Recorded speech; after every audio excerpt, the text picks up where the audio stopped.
Já estamos de volta com o programa Saúde para você. Agora sim, eu converso com o psiquiatra Dr. Glauco sobre transtorno obsessivo compulsivo. Olá, doutor, seja bem-vindo aí aos estúdios do programa Saúde para você. Muito obrigado. Dr. Glauco, fala para a gente primeiro, conceitua transtorno obsessivo compulsivo. Bom, para a gente conceituar o transtorno obsessivo compulsivo, a gente tem que desmembrar esse nome em dois, né? Por que ele é obsessivo e por que ele é compulsivo?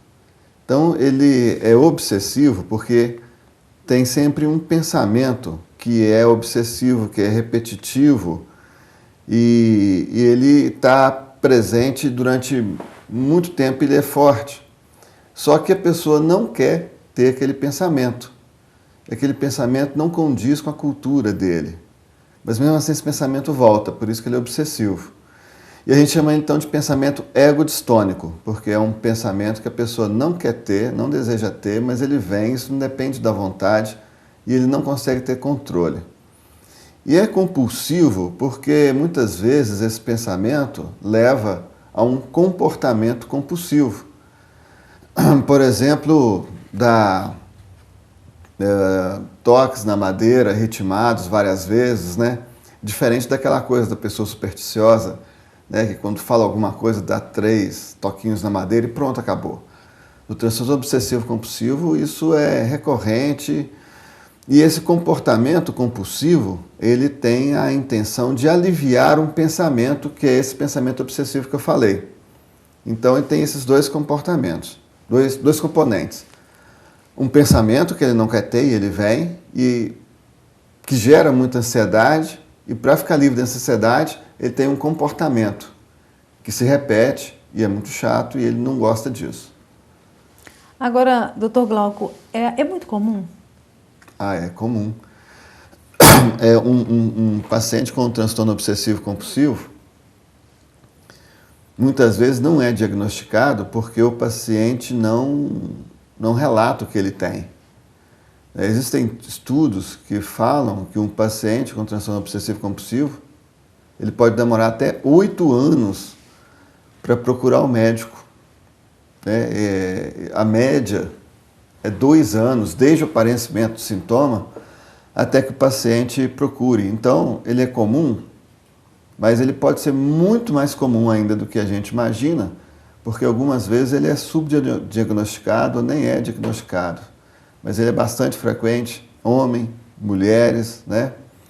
Ele é mais comum a partir de determinada idade, mas em crianças ele aparece também bastante, né? Inclusive, existe um toque, um tipo de toque, que ele é desencadeado após infecção bacteriana, essas infecções que a gente tem de garganta, né? Que dá aquela plaquinha branca lá no fundo e tal.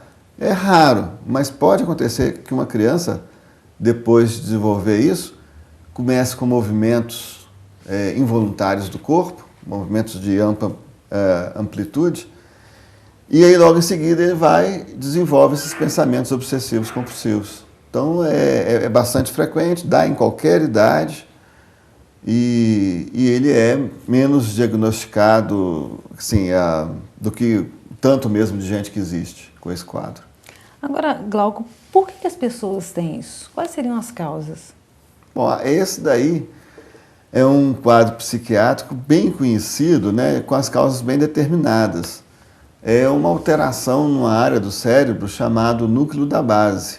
Esses núcleos da base, eles ficam mais ou menos por aqui assim, na região de trás da cabeça, né, por aqui assim.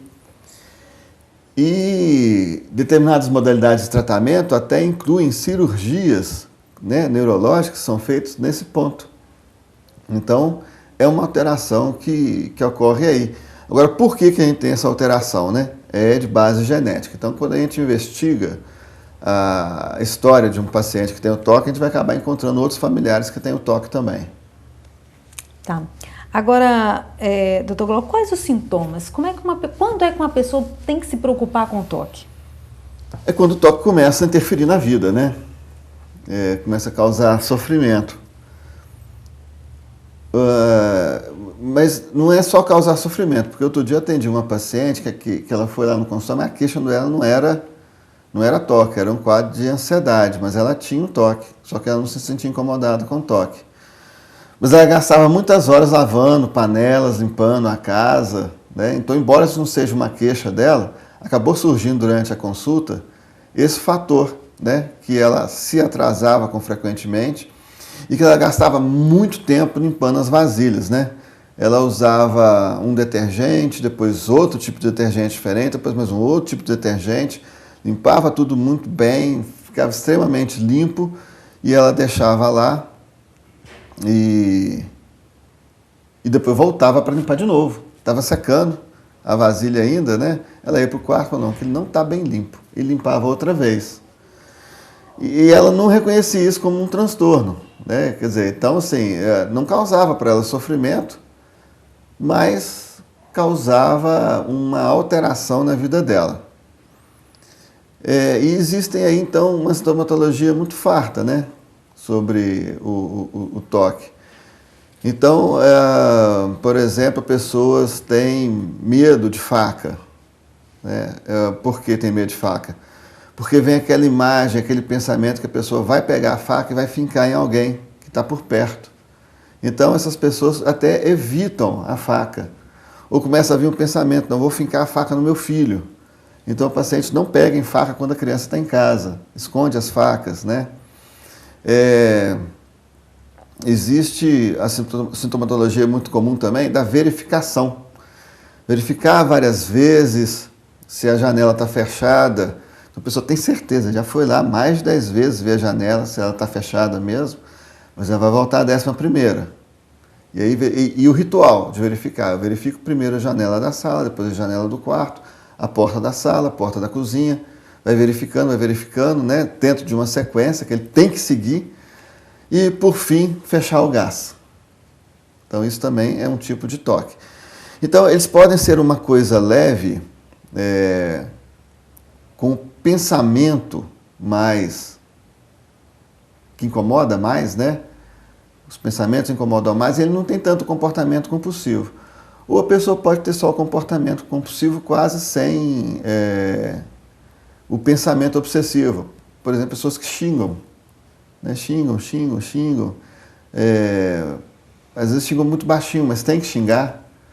Às vezes tem que olhar para trás, mas ele não sabe por quê, mas tem que olhar para trás. Então, a gente tem uma sintomatologia muito ampla, muito vasta, né? Mas sempre envolvendo esses pensamentos e os comportamentos.